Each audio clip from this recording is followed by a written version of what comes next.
GeekGen, la culture 200% geek.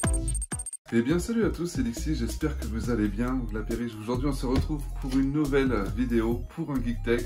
Aujourd'hui on teste le micro 4 en 1 de chez Trust Gaming, le GXT 258. C'est un microphone, comme je vous ai dit, 4 en 1 USB dédié au PC. Il va vous permettre de faire du streaming, il va vous permettre de faire de la création musicale, il va vous permettre de gérer des entretiens et également capter des sons ambiants dans une pièce. Tout ça en ready to use avec un petit côté sexy, avec le côté RGB, avec programmable avec je ne sais plus combien de couleurs, il me semble 5 couleurs, voilà. Donc on va s'empresser de le déballer de suite et on va faire le test juste après. Voilà, donc la boîte est comme ça avec un relief directement avec le micro. Hop. Quelques finitions de scotch à couper. Voilà, très bien. Donc vous avez juste cette mousse protectrice. Hop. Et ici vous avez les notices. Vous avez un bouton ici avec la fixation du pied qui pèse pas mal, hein, je dirais à peu près d'1 kg. Hop. Ici vous avez le micro. Voilà. Vous avez la connectique, donc un câble USB-C détachable, tressé. Parfait. C'est nickel. Hop, et en dessous, vous n'avez plus rien. Hop, on va débarrasser ça. On va s'empresser de le monter. Hop. Il pèse pas mal quand même. Donc le voici. Je ne sais pas si vous voyez bien. Donc possibilité de mettre un pas de vis si vous avez par exemple un bras avec un filtre anti-pop ou pas. Donc la connectique USB-C qui est juste là. Vous avez ici un bouton pour la LED. Et c'est tout. Par ici vous avez le port jack pour pouvoir mettre directement votre casque pour l'écoute. Avec son bouton juste en bas pour monter le son ou le baisser pour la partie casque, et ici le gain principal du microphone pour la captation sonore.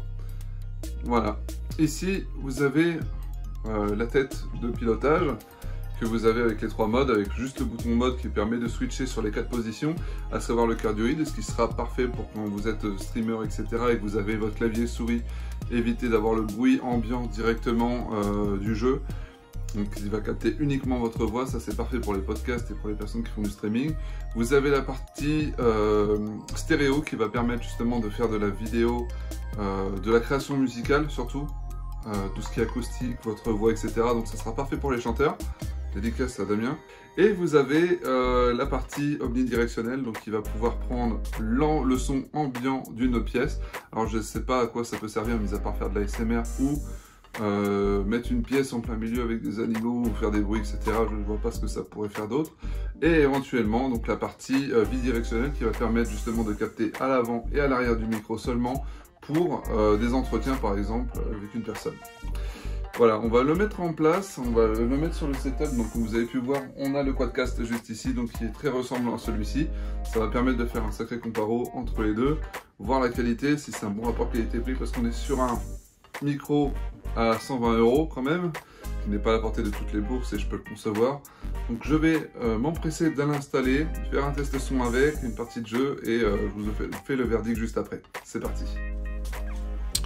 Et comme vous pouvez le voir, je fais le test actuellement du microphone GXT 258 de chez Trust, en direct sur Audacity. J'avoue, je me la pète un peu, je voulais le faire sur Adobe Audition. Je sais vraiment pas m'en servir, du coup on se redirige sur Audacity, le logiciel d'enregistrement des familles. Donc vous pouvez le voir que le son est assez clair. Je parle très calmement, sans forcer, en mode ASMR. Je suis en mode cardioïde là pour le moment. Je vais faire le mode stéréo. Voilà, là vous avez peut-être une différence de son. Là vous avez le mode bi-stéréo, donc en stéréo, omnidirectionnel. Là vous êtes en omnidirectionnel, il va capter tous les bruits aux alentours. Et on revient en cardioïde. Donc là je ne sais pas si vous avez une différence parce que il n'y a pas trop de bruit ambiant, je ne joue pas sur mon clavier par exemple. Je vais éviter d'appuyer pour éviter de faire chier le logiciel, mais bon voilà.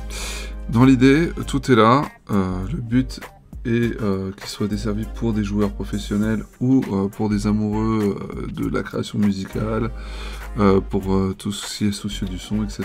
Donc je vous le conseille vivement. Après, au niveau du prix, on est sur aux alentours de 120 €, je crois, prix public conseillé. Ce micro est totalement abordable. Après, il n'est pas forcément à destination de toutes les bourses, mais je pense que c'est une bonne étape pour ceux qui veulent upgrader leur matériel, par exemple, et qui ont commencé comme moi avec un Bird UM1 et qui veulent avoir quelque chose d'un petit peu plus quali. Alors le seul souci que je pourrais noter, le seul bémol que je pourrais apporter à ce micro, c'est que le pied n'est pas suffisamment réglable. Il peut seulement s'incliner par le pied juste en dessous ici. Mais autrement, on ne peut pas le régler en hauteur comme sur un quadcast par ici, que vous pouvez faire pivoter. C'est la seule contrainte que je pourrais donner. Après le bouton 8, il suffit juste d'appuyer sur le bouton central ici. Donc raccourci assez facile d'accès. Donc tout est bien pour faire de lui le microphone 4 en 1 sur le marché avec un prix très, très compétitif. En tout cas, j'espère que ça vous a plu. C'était Dixie. Peace tout le monde. Geekchen, la culture 200% geek. N'oubliez pas de vous abonner et de lâcher un pouce bleu. Et on lit tous vos commentaires.